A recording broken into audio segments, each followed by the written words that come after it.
Could a freshman linebacker be the next Harold Perkins? Let's talk about it. It's Locked on LSU.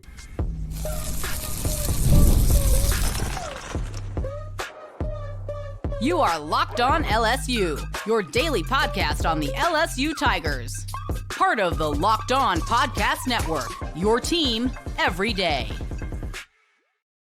Okay, let's get it. It is Locked on LSU, your team every day. I'm your host, Matt Moscona. Thanks so much for making us your first listen.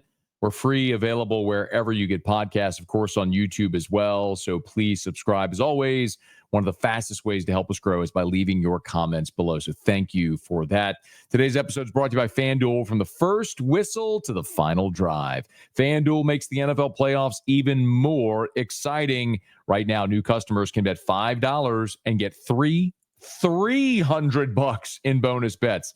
If you win your first bet, visit FanDuel.com to get started. Trey'Dez Green has joined the LSU basketball team. I got a thought on that coming up in a bit. But LSU has polished off a top 10 recruiting class for 2025, and they polished off the number one transfer portal class for 2025 here in this initial December into January portal class cycle. And one of the guys who LSU fans have gotten to know his name a lot over the last 4 years is Keylan Moses. And Keylan Moses has quite a story to tell. And very candidly, I've gotten to know Keylan a good bit. Certainly, he prepped in Baton Rouge at U-High, the lab school at LSU.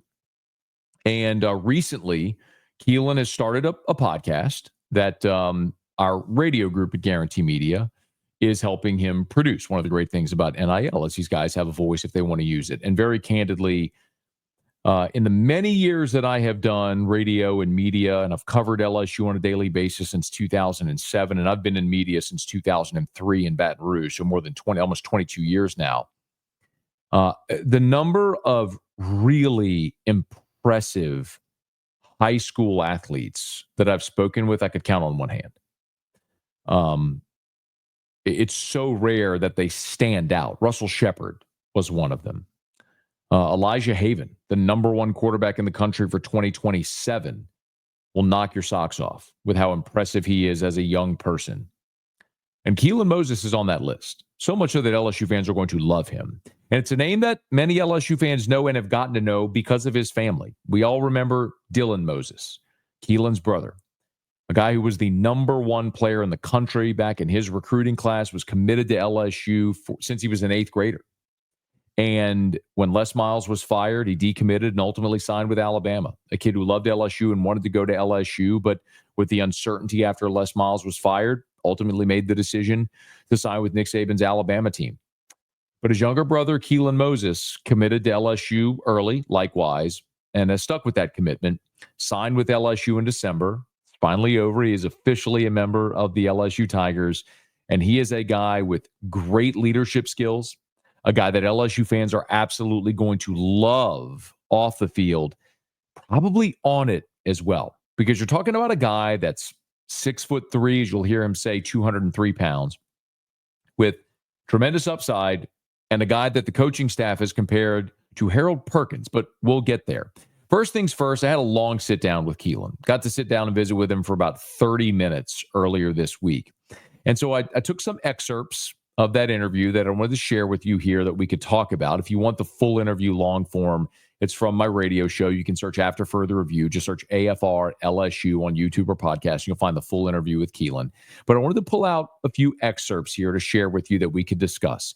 And I started with asking Keylan about what it's like right now that he signed with LSU in December. He is not an early enrollee, so we will not be going through spring football. He's going to finish his high school career, which I love, by the way. He's going to finish his high school career and join LSU in May. So what's it like for Keylan now until he shows up on campus? I kind of phrase, are the LSU coaches in touch with him with a workout program and all that stuff? And he gave a very, very detailed answer. I'm actually not an early enrollee, mid-year enrollee. I'm actually going to be coming in May. So that gives me a lot more time to actually get ready for all these big old linemen I'm going to be going against. But, yeah, I mean, first off, my senior season ended pretty terribly. I mean, I'm sure people around the city know. We got disqualified from the playoffs. But one thing that my injury, I actually got injured in week 5. My injury allowed me to realize or really just prioritize my recovery. And that's one thing I really, really needed to prioritize because, getting ready for college, you need to have a right body type or just make sure your body's right in general. And that's one thing I didn't prioritize. I didn't prioritize recovery, stretching, none of that. I mean, I would just go out and play because, it's the game I love and it's the game I have fun with doing. But I never really took the recovery part serious. And, man, when I tell you, like, your body's connected in many different ways. And then if one part's hurting, that means something else is either about to break, tear, or pull. So that means, like, you really need to get an evaluation on your body to see where and what needs to be done. And I think instead of taking it as a loss, I took it as a lesson to really prioritize my body and my recovery. So all throughout my injury, I had a smile on my face, and I was really just getting ready to come back and play. But obviously things went south, and we didn't get a chance to play. But ultimately, I once again prioritized my recovery and me just getting better in general. And now I'm 110% better, and now I'm 110% confident that I'm a lot better than I was before. I mean, looking at my evaluation, I was running on 63% of my body, which is really bad, really, really bad. I think in season you need to be at least 90 to 95%. I forgot what it was called, but basically good to be able to play. And I was running on like 63. So going through that, my body was hurting, but anything for my team, anything for my brothers. I just loved the game of football, and I couldn't see myself on the sideline until I was practically forced. But getting into like my off season, I've really just been once again prioritizing my recovery, making sure my body's right, and using the plan they gave me, which is workouts I can do. I've actually been working out with my brother, and I'm actually gonna start working out with the guys at Elite. Shout out to Mr. Greg Stringfellow for helping me as well. String, what up, man? Haven't seen Greg in a minute. Yeah, I'm getting ready, and I'm very excited. One of my goals to when I get to LSU is to play as a freshman, and to do that, I know I have to prioritize a lot of things and be focused, and that's what I've been doing this past couple months or whatever.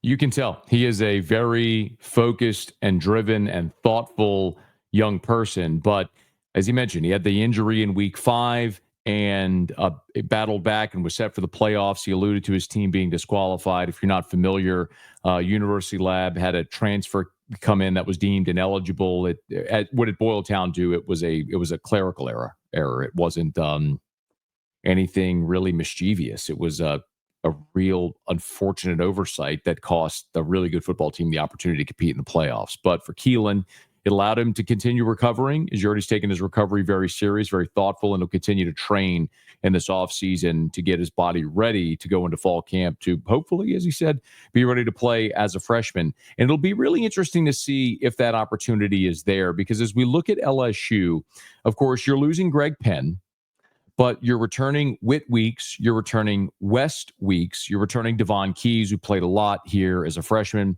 Tylen Singleton, who we saw play in the bowl game, the other freshman that came in also there with the opportunity.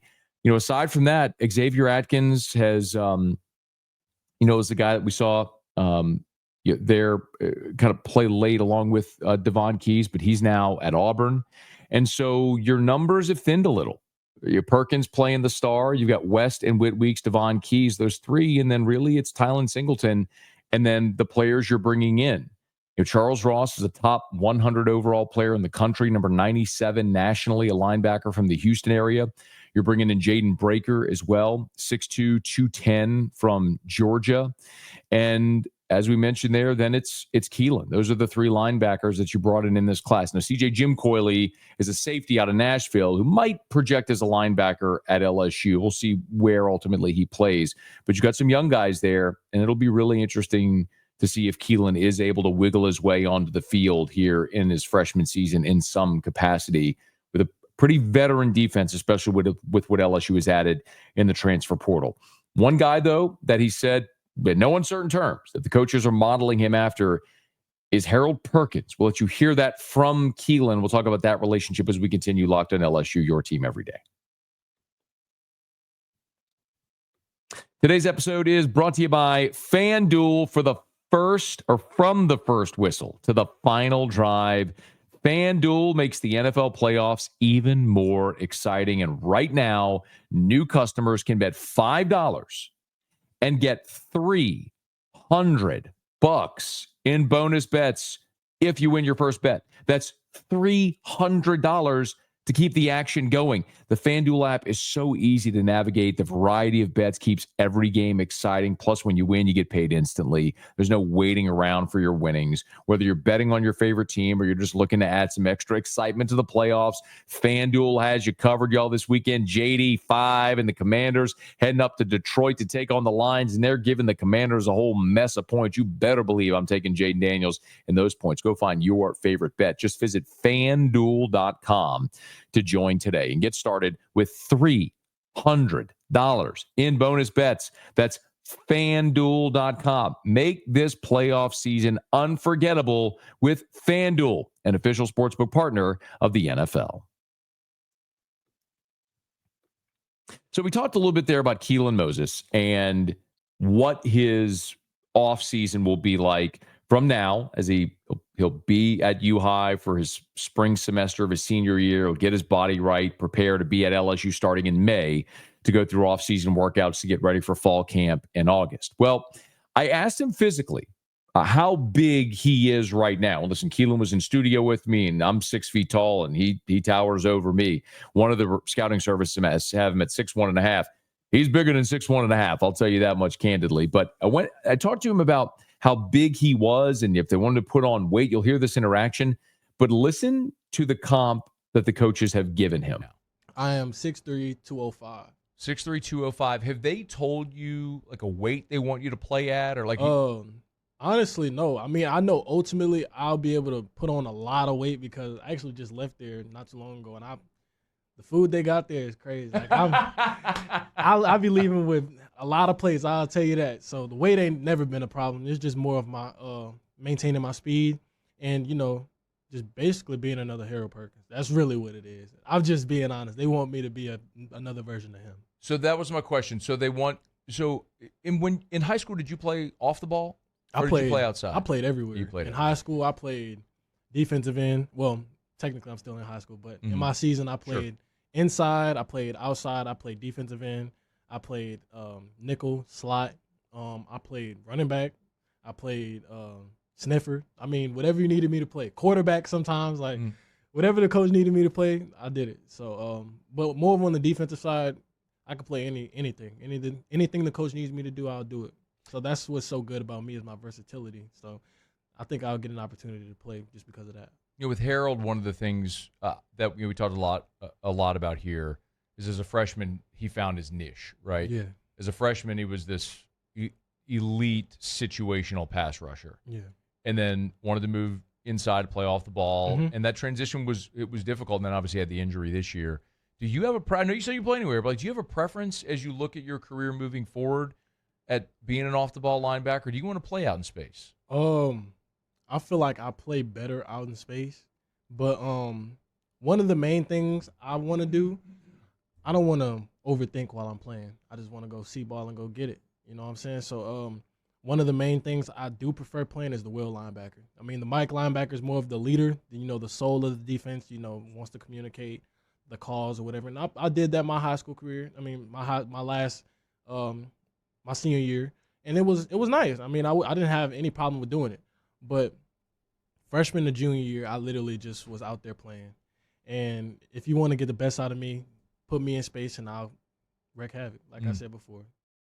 That is very telling. Put me in space, let me wreak havoc. Now, you heard him say he's better at a will linebacker spot than a Mike. He can play Mike if you need him to. But keep in mind how the defense is going to look this year. So Greg Penn was your Mike, and Whit Weeks was your weak side linebacker, which Keylan just said there that he played in high school. And with Greg Penn's eligibility up, the big question is who plays the Mike in 2025? Does Whit Weeks move inside to play Mike from that will spot? Does his brother West Weeks play the Mike and Whit Weeks stays at the will? You see, what could be really interesting here is if Whit Weeks moves and becomes the green dot, takes that spot from Greg Penn and becomes the Mike linebacker, does Devon Keys become your starter at will? If that's the case and Keylan Moses is ready to roll, he could be your backup at the weak side linebacker spot. That's not unrealistic to think if you go Witt, then West at the Mike linebacker, and then Devon Keys and potentially Keylan at the will. Now, you heard Keylan say there that they fancy him as a Harold Perkins. Well, Perkins did play outside, but they're going to move him to star this season. So could we potentially see Keylan Moses as a star linebacker in 2025? Of course, the star is that hybrid weak side linebacker, the will, nickel Sam sort of role that we've seen different guys play. So it'll be interesting to see where exactly he fits. But another interesting part of the conversation with Keylan is he talked about his relationship with Blake Baker and how Blake Baker was the first college coach to ever coach him when Blake was at LSU in his first stint back in 2021 and the relationship they have. And Blake Baker was the first coach to offer him. So they have a deep relationship, and Blake has wanted Keylan Moses here since 2021, the first coach to offer him. And he's going to get the opportunity to coach him now. But where Keylan Moses fits will be a very interesting storyline to follow in fall camp. But no matter where he fits, one thing is undeniable. And this is something LSU fans are going to love about Keylan Moses. One thing you're going to get out of me is a dog, but a true leader, a guy that truly cares about the game of football. But not only that, the guys who are in it with him. I want to see everybody around me win. And once again, I'm truly excited for this upcoming season. We have nothing but dogs around us, and I feel sorry for the SEC teams and whoever comes against us. One of the things as he was talking about being a leader, throughout his recruitment process, Keylan was an early commit. He was one of the guys who committed early to LSU. And, he did say on his podcast, by the way, if you're interested, Keylan does a podcast called The Key to It All. That's what I alluded to earlier. If you go to YouTube or podcast, you can search The Key to It All and you'll see it. Keylan sits down with other recruits, sat down with his brother, Dylan Moses, in the first episode. Lamar Brown, 5-star number 1 offensive lineman in the country. They were teammates in high school in the second episode. Then Jace Thomas out of Destrehan, who signed with LSU here in the class of 2025. Again, you go check that podcast out if you want. But, one of the things Keylan's talked about is, he probably committed too early because he didn't really get a chance to go explore throughout the entire recruiting process. And he probably would have done that as a young guy with the opportunity to go all over the country, probably would have done that to see more. But it still sounds like he always was going to land back at LSU. And he became a real leader and a Pied Piper among the recruiting class because of his love for LSU. And this is something that I think it doesn't matter if you're a 4-star linebacker from Baton Rouge or you're just a kid like me or anyone else who grew up in Louisiana loving LSU and dreaming to wear that uniform. It's just not everybody gets to do it. But when you hear Keylan talk about his love for LSU, this really resonates. It's why I think a lot of fans are going to love him, but it's also what made him such an effective recruiter in this class for LSU. One thing I did that the coaches really appreciated was that I expressed my love for the university. I mean, I've been an LSU fan since I was since I could remember. Yeah. And growing up, watching those Tyrann Mathieu highlights, the Leonard Fournette highlights, and just it can't get no better than that. And then, with my older brother, he was a LSU commit for the longest, and just being around the people and just being around the facility and the game days, like it was just something that just felt really, really like home being there. And that's something that I feel like touched the other recruits because it's like, well, man, he's from here and he just feels this love and this and that, but I wonder what it feels like when I get here. And that's what I want to put into them, like the love that I have. It ain't about me. I'm going to tell them straight up, like, this is not me recruiting you. This is me telling you what it is. Either you're going to be a part of it or see us in, January, maybe late February in the national championship. So that's just what it is. Guy has a very clear vision of what he wants. I'm telling you, he will very quickly become a fan favorite. We'll see how it translates to the field. Not easy to get on the field as a true freshman and play at a place like LSU. Devon Keys carved out a role as a true freshman at linebacker. Keylan Moses there has said point blank his objective is to play as a freshman. He wants to get on the field, and he's going to get his body right to be able to do it. Wouldn't put it past him, man. It's a guy who has found a way to be a leader and to impact the game no matter what level, on what side of the ball, where he's been. This is a guy who composite 4-star, the number 365 player nationally, the 42nd best linebacker. Not typically the guy you'd look at and say, yep, that guy's got a clear path to the field as a true freshman, but I wouldn't put it past him. The star rankings sometimes don't always judge heart, desire, love for where they're going to be. Keylan Moses has plenty of that, something I think will resonate with a lot of fans and make him a favorite. So hope you enjoyed our conversation. Again, if you want to hear the whole, full, long-form 30-minute conversation with Keylan Moses, just go to YouTube or your favorite podcast app. Just search AFR LSU, and you'll see the full interview there. Okay, it is Locked on LSU, your team every day. We'll wrap up with a note on Trey'Dez Green hitting the hardwood. Today's episode is brought to you by PrizePicks. This message brought to you by PrizePicks, the place to get real money sports action. With over 10 million members and billions in winnings, PrizePicks has changed the game in daily fantasy sports. Whether it's the playoffs or regular season, PrizePicks has made it easier than ever to win big while enjoying all the football action. Now, it's playoff time, and there's no better way to get in on the action than with PrizePicks. So here's how it works. You simply pick more or less on at least 2 players. If your picks hit, you could win up to 1,000 times your cash. Yes, that's right, 1,000 times your money just by making a few simple picks. So go check it out right now. If you're ready to run your game this football season, download the app today. Use the code LOCKEDONCollege to get $50 instantly after you play your first $5 lineup. That's right, $50 just for playing. Don't wait. Take your game to the next level with PrizePicks. PrizePicks, run your game. Well, there's no denying that one of the players that popped late for LSU and really, quite honestly, throughout the 2024 football season is former 5-star freshman Trey'Dez Green. Tradez Green, the 5-star number 1 tight end in the country who went out and had a couple of touchdown grabs in the bowl game against Baylor, a guy who spent that time leading up to the bowl game with no Mason Taylor, taking those reps, as Brian Kelly said, getting sandpapered, really learning how to put his hand in the dirt, be an inline blocker, and growing and developing in that position, which is awesome to see. And another reason why people are really excited about Trey'Dez Green in 2025 and beyond. But there's also no denying that Trey'Dez Green, by his own admission, his first love is basketball. And at 6'7" and 245 pounds thereabouts, Trey'Dez Green is a guy that has transitioned now from football after the season onto the hardwood. LSU played Arkansas on Tuesday.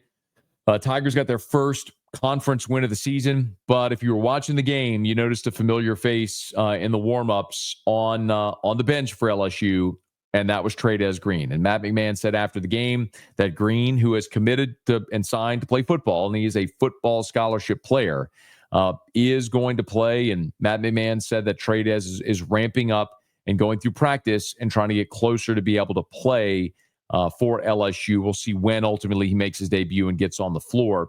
For what it's worth, Charles Power, who's the On3 director of scouting and rankings for basketball, had this to say about Trey'Dez as a basketball player, quote, "He has a bounce to his step that maybe he didn't have quite as consistently as a junior.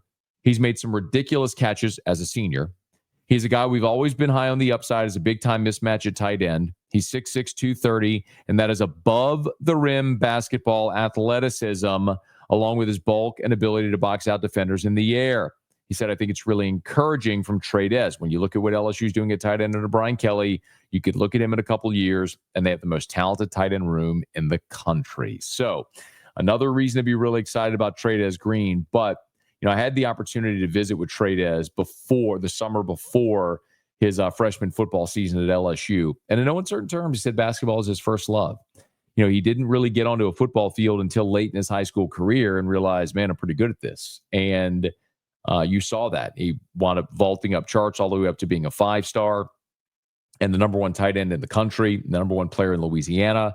But this is an LSU basketball team right now that, with an injury and a defection, Jalen Reed's injury, Tyrell Ward leaving the program, you're going to add a guy that's 6'7" and 250 pounds with legitimate athleticism and leaping ability and length, the ability to add some rim protection, maybe some depth behind Corey Chest, a power forward who can be really athletic around the rim. That's another body that Matt McMahon's squad can really use. The big question is going to be, what role could Trey'Dez potentially carve out? Coming into the team now, 4 games into conference play and just starting to work in, the transitioning from high school to college, the best opportunity for Trey'Dez would have been a lot of those pre-conference games where LSU was playing Mississippi Valley and some of those. But of course, he was playing football. So what's realistic now that LSU's in conference play for Tradez Green to go get his first taste of college basketball and try to do it in the best league in America? That's a pretty unenviable task. But Matt McMahon said they're practicing him and they're ramping him up to see where he can get toward game shape and be ready to go. But Tradez Green wore the uniform for the first time on Tuesday night, and LSU got their first conference win. We'll see when he hits the floor for the first time. That'll be met with an awful lot of fanfare. So keep an eye out for Tradez Green as he hits the hardwood for LSU coming up shortly. Okay, that'll do it for us here on today's episode of Locked on LSU. Thanks so much for making us your first listen. Now, for your second listen, go check out our guy Chris Gordy on the Locked on SEC podcast, your favorite podcast app, or on YouTube. If you are listening on podcast, please subscribe on your favorite podcast app, rate us, leave a review. If you're on YouTube, smash that like button, subscribe to the channel, hit the bell so you're notified whenever we post a new video. And let a friend know that they love the Tigers. We got you here every single day for Locked on LSU, your team every day.